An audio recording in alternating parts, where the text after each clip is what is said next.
সেই জন্য আমার দায়িত্ব তো আমার কম যদি ভুল করে তাদেরকে সজাগ করার জন্য ভাবানো দরকার আছে না না? তাহলে নবী কি বলেছেন? অন্যায় দেখলে হাত দিয়ে রোকো, যদি হাতে রুখতে না পারো মুখ দিয়ে প্রতিবাদ করো, যদি প্রতিবাদ করতে না পারো অন্তর থেকে ঘৃণা করে দূরে সরে যাও।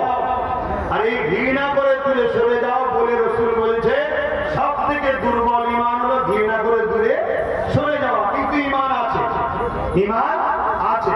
ধরুন একটা লোক মসজিদ ভাঙছে, প্রথম নম্বর ঈমান কি?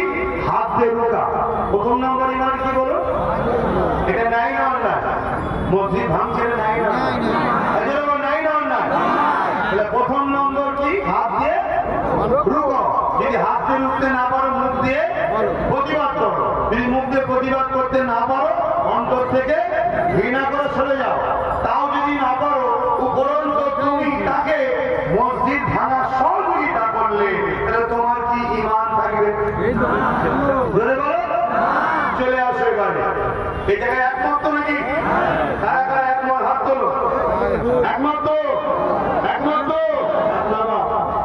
দ্বিতীয় নম্বর চলে আসে, কেন্দ্রীয় সরকার একটা আইন করছে, আমরা সবাই জানি, ওয়াকাফ কালা কানুন 2025, সংবিধান বিরোধী এবং ইসলাম বিরোধী। সংবিধান যখন বিরোধী, হিন্দু মুসলিম আদিবাসী সাঁওতাল দলিত বাগদি সবার উচিত এই আইনের বিরোধী করা। আর আমাদেরও উচিত এই সংবিধান বিরোধী যখন বিরোধী করব, আবার আমার ধর্মের বিরুদ্ধে এই আইনের বিরোধী করা দরকার। সেই আইনটা কি? ওয়াকাফ কালা কানুন। তারা মসজিদ, মাদ্রাসা, কবরস্থান, ঈদগাহ, খানকাকে তারা প্রমোটিং করে বড় বড় আদানি আম্বানি কোম্পানির হাতে তুলে দেওয়ার পরিকল্পনা করছে। এটা কেন্দ্র সরকার ঠিক করছে না ভুল করছে?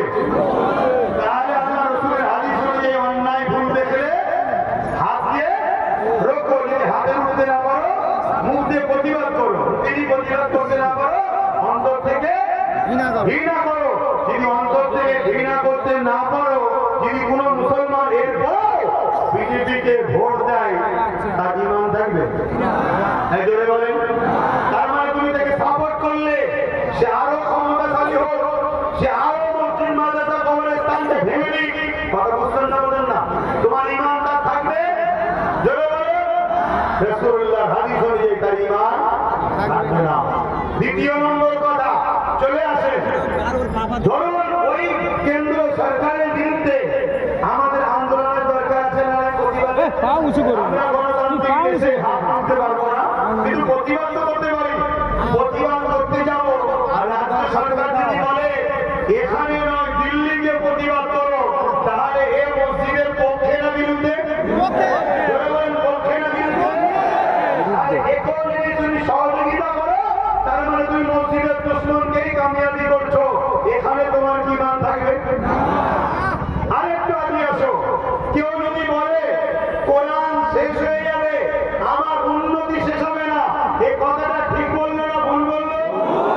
নাই কথা বলেছে না অন্যায়?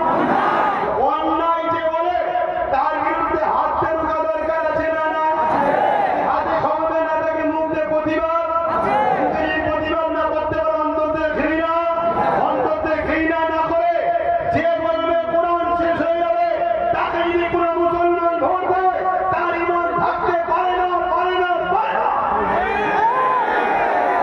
বুঝছেন না? বলেন না? চলে আসো আরো একটা কথা বলি। আগেকার জালিমরা আমাদেরকে ডাইরেক্ট মারতো, এখনো ডাইরেক্ট মারছে, কিন্তু একটা একটা করে কত মারবে বলেন না? পেরে উঠতে পারছে না। তাই আজকের প্ল্যান হলো আমাদেরকে হারাম খাইয়ে বেঈমান বানাবার প্ল্যান করছে। কোন যদি মুরগি আল্লাহ ছাড়া অন্য কারো নামে কাটা হয় বা জবাই করা হয়, খাওয়া কি? জোরে বলুন। কারণ মুরগি তো খাওয়ার জিনিস তো, বলুন।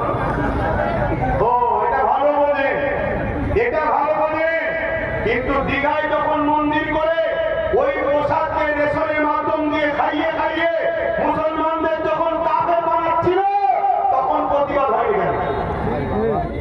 কথা বলে এইটা ঠিক করছে না অন্যায় করছে? আমাদেরকে বেঈমান বানাবার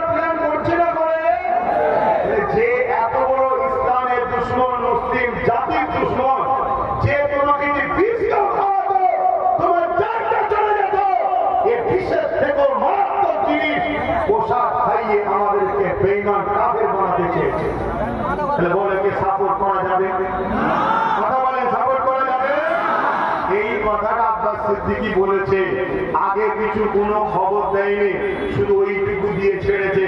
এরপরে আমি আরো একটা কথা বলেছি, কি যদি এ বলে ওগুলো আমার জানা ছিল না, এগুলো